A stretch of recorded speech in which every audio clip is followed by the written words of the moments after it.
एक गांव में एक बूढ़ी माई रहती थी। माई का आगे पीछे कोई नहीं था, इसलिए बूढ़ी माई बेचारी अकेली ही रहती थी।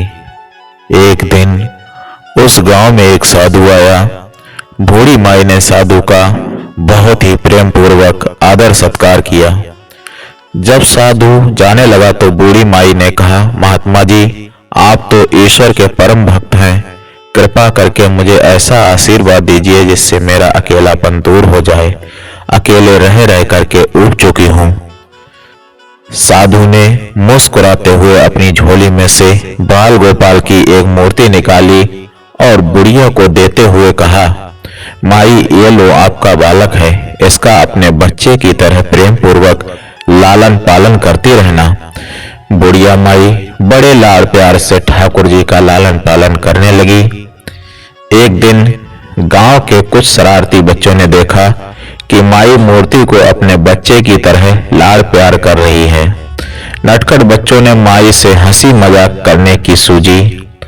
उन्होंने माई से कहा, अरे मैया सुन, आज गांव में जंगल से एक भेड़िया घुस आया है जो छोटे बच्चों को उठाकर ले जाता है और मारकर खा जाता है। तू अपने लाल का ख्याल रखना, कहीं भेड़िया इसे उठा करके ना ले जाए। बुढ़िया माई ने अपने बाल गोपाल को उसी समय कुटिया में विराजमान किया और स्वयं लाठी छड़ी लेकर के दरवाजे पर पहरा लगाने के लिए बैठ गई। अपने लाल को भेड़िए से बचाने के लिए बुढ़िया माई भूखी प्यासी दरवाजे पर पहरा देती रही। पहरा देते देते एक दिन बीता, फिर दूसरा, तीसरा, चौथा और पांचवा दिन बीत गया। बुढ़िया माई 5 दिन और 5 रात लगातार बगैर पल के झपकाए भेड़िए से अपने बाल गोपाल की रक्षा के लिए पहरा देती रही। उस भोली भाली मैया का यह स्वभाव देख करके ठाकुर जी का हृदय प्रेम से भर गया।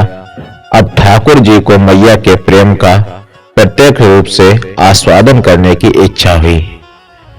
भगवान बहुत ही सुंदर रूप धारण कर वस्त्र आभूषणों से सुसज्जित होकर माई के पास आए।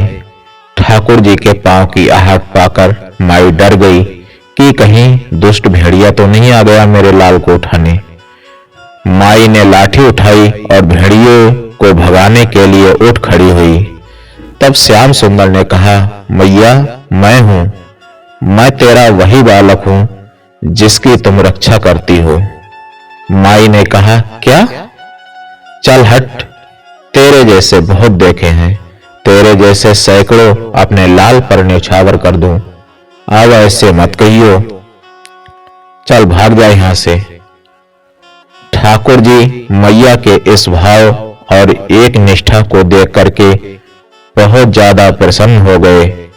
ठाकुर जी मैया से बोले, अरे मेरी भोली मैया, मैं त्रिलोकीनाथ भगवान हूं, मुझसे जो चाहे वर मांग ले, मैं तेरी भक्ति से प्रसन्न हूं। बुढ़िया माई ने कहा, अच्छा, आप भगवान हो? मैं आपको 100 प्रणाम करती हूं।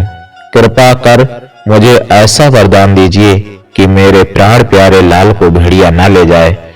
अब ठाकुर जी और ज्यादा प्रसन्न होते हुए बोले, तो चल मैया, तेरे लाल को और तुझे मैं अपने निज धाम लिए चलता हूं, वहां भेड़िया का कोई भय नहीं है। इस तरह प्रभु बुढ़िया माई को अपने निज धाम ले गए।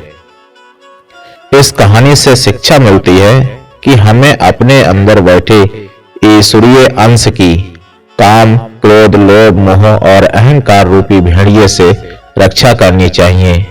जब हम पूरी तरह से तन्मय होकर अपनी पवित्रता और शांति की रक्षा करते हैं तो एक ना एक दिन ईश्वर हमें दर्शन जरूर देते हैं। भगवान को पाने का सबसे सरल मार्ग है, भगवान को प्रेम करो निष्काम,